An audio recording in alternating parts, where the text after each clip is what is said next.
आपका क्या विचार है?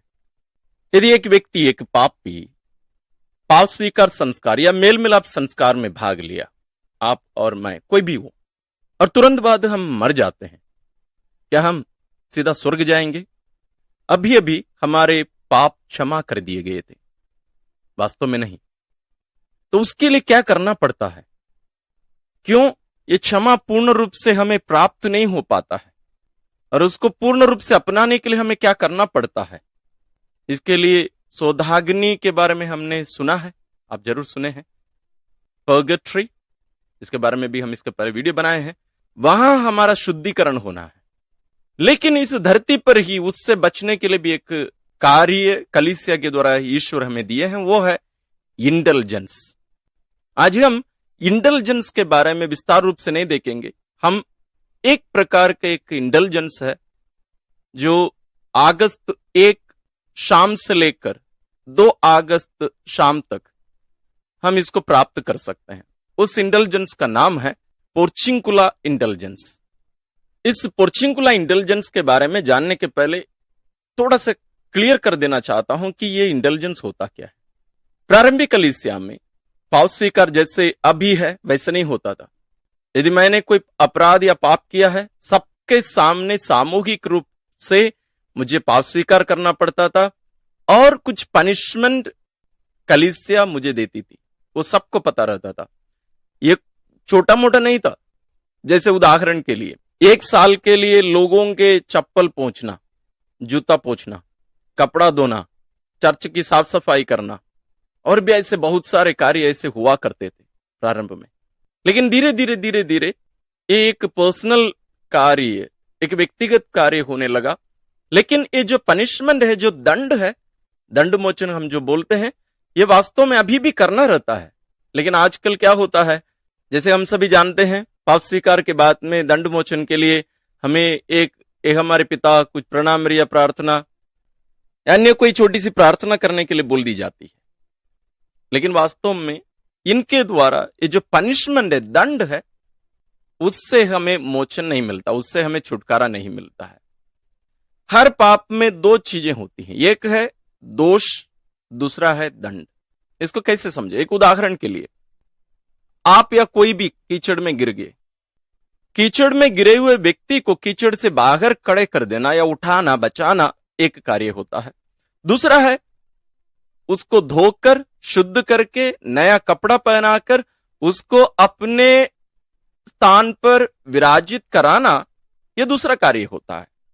समझ रहे मेरी बात आप? कीचड़ में गिर गए कोई, आप उसको हाथ पकड़ के उठा के बाहर कर दिए, एक कार्य है। दूसरा है उस व्यक्ति को नहला के दूसरा नया कपड़ा पहना के उसको अपने स्थान पर बिठाना, यह दूसरा कार्य होता है। पहला कार्य जो होता है उसको हम बोल सकते हैं पाप स्वीकार, जस्टिफिकेशन भी हम कर सकते हैं। दूसरा कार्य है पवित्रीकरण, हमें पूर्ण रूप से उनसे छुटकारा पाके एक नए व्यक्ति के रूप में जीवन जीना। बहुत बार आप अनुभव किए होंगे, हम बार बार पाप स्वीकार करते रहते हैं। यदि हम लिखित रूप में उन पापों को हम रखें तो हम जरूर देखेंगे, अनुभव करते हैं हम जरूर, कि उन्हीं पापों को अधिकतर हम दोहराते रहते हैं। उसका कारण क्या है? हम उन पापों के दंड को पूरा नहीं पाए हैं, उसके लिए हम कुछ कार्य किए नहीं हैं। इसलिए कलीसिया इसके लिए दंड मोचन के लिए एक विशेष कार्य हमें देती है, वो है इंडल्जेंस। इसको विस्तार रूप से और कभी हम विचार करेंगे, मनन करेंगे। या आज अगस्त 1 तारीख है, इसलिए इससे हमें पूर्ण रूप से फल पाने के लिए, इसका फायदा उठाने के लिए आज हम पोर्चिंकुला इंडल्जेंस के बारे में देखेंगे। आइए हम इसके इतिहास को थोड़ा सा देखते हैं। पोर्चिंकुला इंडल्जेंस वास्तव में संत फ्रांसिस से जुड़ा है, असिसी के संत फ्रांसिस। पोर्चिंकुला का अर्थ क्या होता है? ये कोई जगह का नाम नहीं है, इसका अर्थ है एक छोटा सा जमीन, ए स्मॉल पोर्शन और लिटिल पोर्शन ऑफ लैंड, ये छोटा सा टुकड़ा जमीन है। इसका मतलब क्या है? इटली में असिसी नामक जो शहर है जहां से संत फ्रांसिस आते हैं, वहां एक चैपल है, जैसे आप यहां देख सकते हैं। ये चैपल आज एक विशाल चर्च के अंदर विराजित है। इस छोटे से चैपल में रहकर संत फ्रांसिस प्रार्थना किया करते थे। उनका मन परिवर्तन का एक विशेष स्थान जगह कहा जाता है और यहां से वे विशेष अनुग्रह भी बहुत प्राप्त किए। इसलिए वे उस समय के संत पिता होनोरियुस तीसरे से अनुरोध किए कि विशेष इंडल्जेंस इस चैपल के नाम पर दिया जाए, इस पोर्चिंकुला चैपल के नाम से दिया जाए। और संत पिता होनोरियुस तीसरे ने 1216 को ही इस इंडल्जेंस को प्रदान किए। तो वो इंडल्जेंस उस चैपल के नाम से ही प्रसिद्ध हुआ और आज भी है।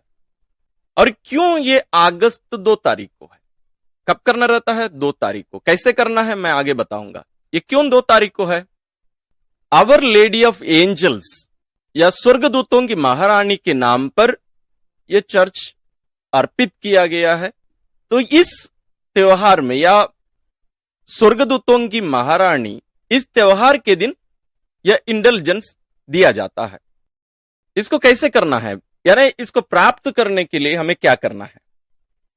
इस कृपा को प्राप्त करने के लिए हमें कुछ 4-5 कार्य करना है। सबसे पहले हमें कृपा की स्थिति में रहना है।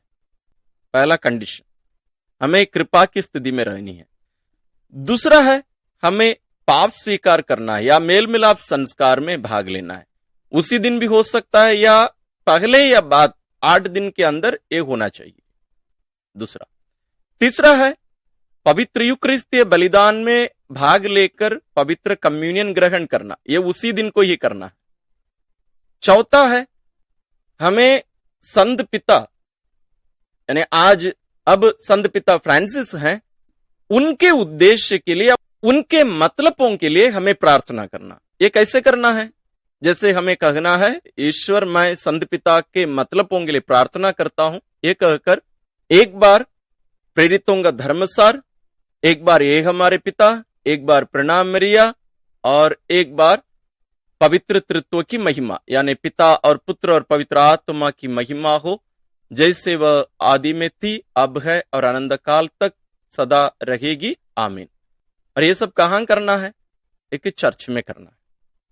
ये प्रारंभ में केवल पोर्चुंगुला चैपल में जाने से ही ये मिलता था, लेकिन अब उसको विश्वव्यापी कर दिया गया है। और इनके साथ साथ 2 कंडीशंस और हमारे ध्यान में हमें रखने की जरूरत है। वो है कि मुझे इस इंडल्जेंस को प्राप्त करने का उद्देश्य मेरे मन में होना चाहिए कि इस उद्देश्य से ही जाना।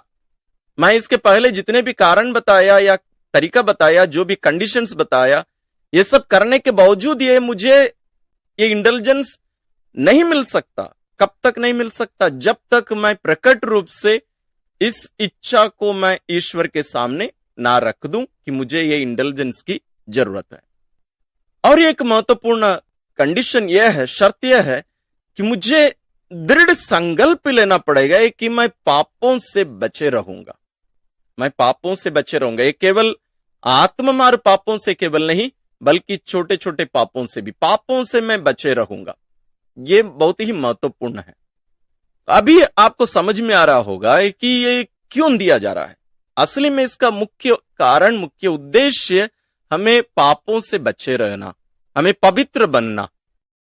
लेकिन एक कलीसिया को यह अधिकार कैसे मिलता है? वास्तव में इसके बारे में हम आगे कभी विस्तार रूप से देखेंगे। लेकिन इसलिए क्योंकि जैसे प्रभु यीशु अपना अधिकार कलीसिया को दिए हैं, उस अधिकार के अंतर्गत बांधने और खोलने का भी है, यानी क्षमा करने और क्षमा नहीं करने का भी अधिकार है। कलीसिया जो कृपा का भंडार है, the treasury of the church, जो कलीसिया को ईश्वर दिए हैं, उसमें क्या क्या पाया जाता है? स्वयं प्रभु यीशु का जीवन, दुख भोग, मृत्यु के पुण्य फल, उनके साथ साथ सभी संतों और शहीदों के भी जो अच्छे कार्य, पुण्य कार्य हैं, उनके फल भी उसमें हैं। इसलिए हमें यहां एक बात विशेष रूप से ध्यान देने की जरूरत है। इंडल्जेंस हमें संतों की सहभागिता के साथ में भी जोड़ता है। संतों की सहभागिता, जैसे मैंने कहा, इसके बारे में हम आने वाले दिनों में और भी विस्तार रूप से देखेंगे। और यह इंटेलिजेंस के लिए क्या हर व्यक्ति को उस जगह पहुंचने की जरूरत है, यानी चर्च जाने की जरूरत है? हर किसी को नहीं है।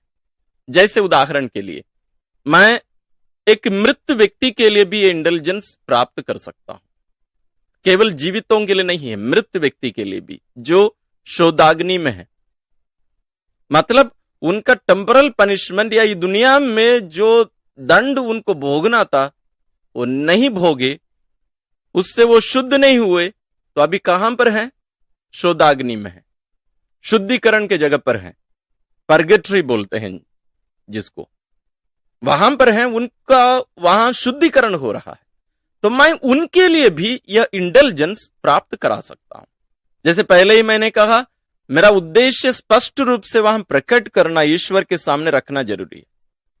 जैसे मान लीजिए मेरे पिताजी की मृत्यु हो गई है और मैं उनके लिए इस पोर्चुंगुला इंटेलिजेंस को प्राप्त कराना चाहता हूं, तो मुझे प्रकट रूप से ईश्वर से कहना और उनके लिए वहां प्रार्थना अर्पित करना। यह कोई मैजिक नहीं, इस बात को ध्यान में रखेंगे, इसको खरीदा नहीं जा सकता। यह विशेष रूप से ईश्वर की दया का एक अनुग्रह है, एक प्रकटीकरण है कि ईश्वर हम सबों से चाहते हैं कि हम सभी पवित्र बने और हम सभी स्वर्ग प्राप्त करें।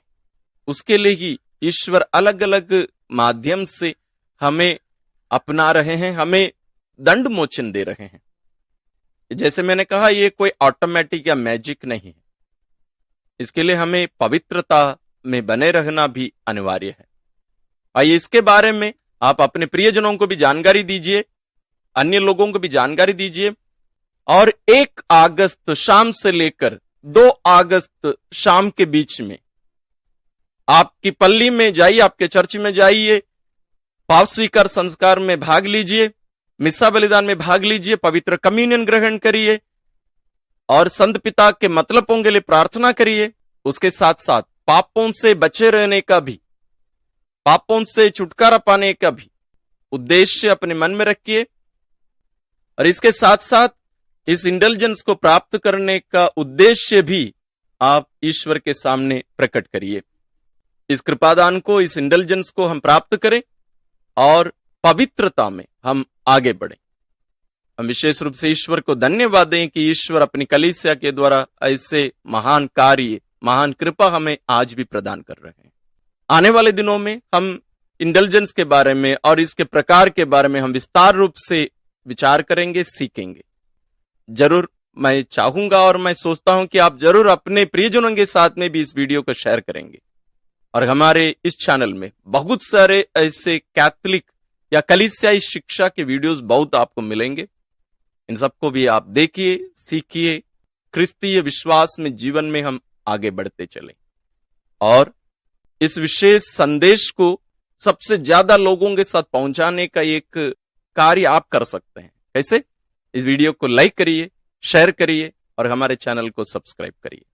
ईश्वर आप सबों को विशेष आशीष और अनुग्रह प्रदान करे।